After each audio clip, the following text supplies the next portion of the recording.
destroy them. Like, isn't that crazy to say he beats character? Like, that's kind of just, I mean, I don't know. Sorry, keep going.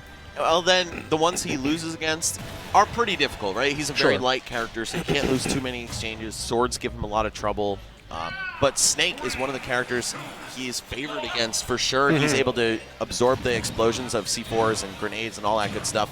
So we'll see if the Red's zoning capabilities are heavily hampered by the fact that Game & Watch can just use his projectiles against him. Yeah, the projectiles, the combo system, just everything, man. You know, it's kind of a thorn in Snake's side. You know, and like I said before, you know, Game & Watch, it's so crazy to say that he actually beats characters. But, I mean, ever since, you know, we've seen how he tangles against some of the rats in this game, you know what I'm saying, like Pikachu and Peach. I'm like, yo, who else is on the menu now? If he can already beat them, somebody else has to be on that list too. Right. With the way this match is starting off, it's looking like it's TheRed right here. And he was doing so well, getting a lot of those down air out of shields, waiting for Maister to come to him. But instead, things are starting to turn around just a little bit. Maister building some momentum, getting those clean hits in.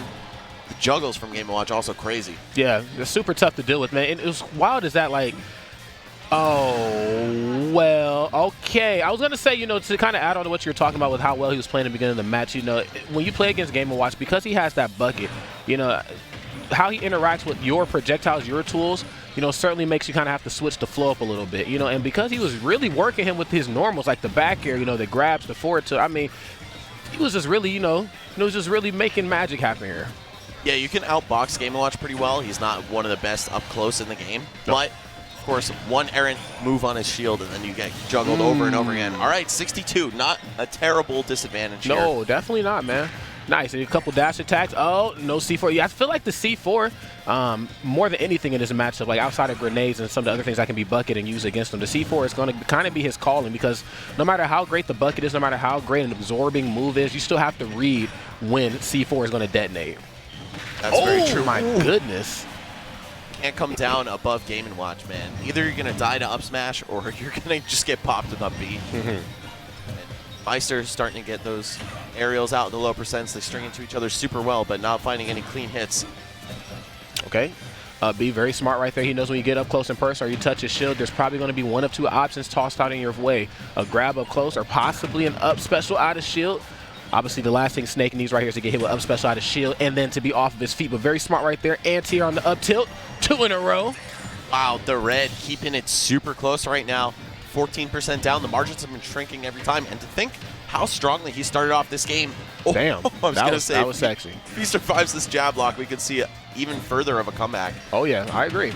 Nice. I like his options out of shield as well, too. You know, kind of going tit for tat. He understands, you know, you might be a little bit more on high alert because you're probably expecting, or you're probably expecting that I'm going to expect you to up special out of shield. Actually, I'm going to try to down air you. Red actually with a pretty chunky lead now. I mean, if you consider the weight of these characters, Snake is going to hang on for quite a while from 60. Game & Watch almost knocking on death's door here. Yes. That's devastatingly strong, and just, you know, optimal Game & Watch is, I mean, one of the biggest in turn. I'm not going to say the biggest one, but one of the biggest ones is the weight of Game & Watch. Oh, mini games. One more? Oh, I forgot about the bucket. It can reflect. Very smart. Not just absorbing in this game. And TheRed just trying to finesse some kind of opportunity for an up tilt or any other kill move. Maister's so scary in this position, though. You know, when you're fighting against a top player, getting that last hit is going to be the hardest part of the whole match. That's right, and it's tough right here for TheRed, too, because he knows what Maister's expecting from him. He knows that you're not going to use any of your projectiles. You're actually going to try to box me up close. I'm not saying that, you know, Snake can't mix it up a little bit, but when you have got to approach and stay alert with that up smash, man, this is going to be a lot to be desired in your neutral. No. Wow, there it is. Oh, TheRed. So close, man. Even I think down throw to forward tilt works on Game & Watch because he sits kind of high in his knockdown animation. So that would have been a guaranteed kill. 126 plus by the edge. And he just wasn't able to get his hands on him at all for the last 10, 15 seconds of the match. You saw the grabs coming into play. TheRed was getting a little scared in neutral. And respecting, you know, the smash attacks that Game & Watch can throw out relatively safely. Almost death. I mean, proving once again why he is the first seed here. I mean, just being able to stare into the face, you know, of adversity like that and just really just knuckle up. Well, yeah, that was a really intense game one.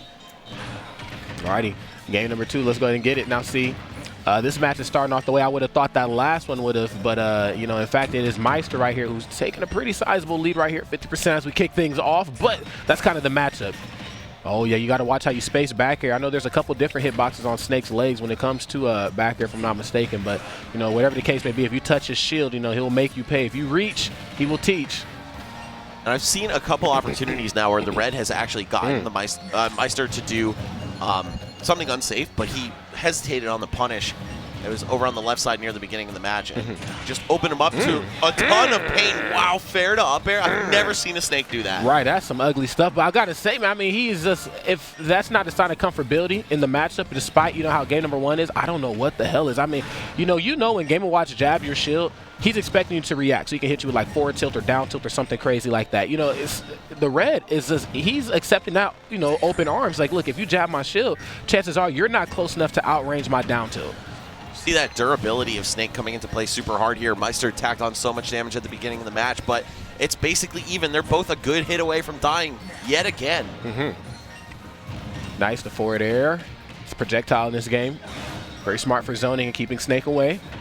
Oh, nice, wonderful stuff. And yes, taking the platforms away from Snake, you know, again, I mean, we said it before, we'll say it again, he's going to struggle to land sometimes, and so he's always going to opt like B-reverse grenade and then fall on top of the platforms. If you can beat him to the punch, you'll be in good shape. Now, Snake, when he takes the first stock, one of the strongest characters in the game. When he's on the back foot and he has to make this back, I don't know. I don't like his chances too much, especially against Game & Watch, who can just negate your grenades. Oh, yeah, I most certainly agree. And this is prime time Maister right here. Maister, oh, wow. Okay, looking to reset the situation and remake history right there, man. Couldn't quite catch it with the up tilt, find himself off stage, but we should see a buck here pretty soon. Actually just up beast through the mini games. But again, it is Red turning a bad situation into a slightly better one.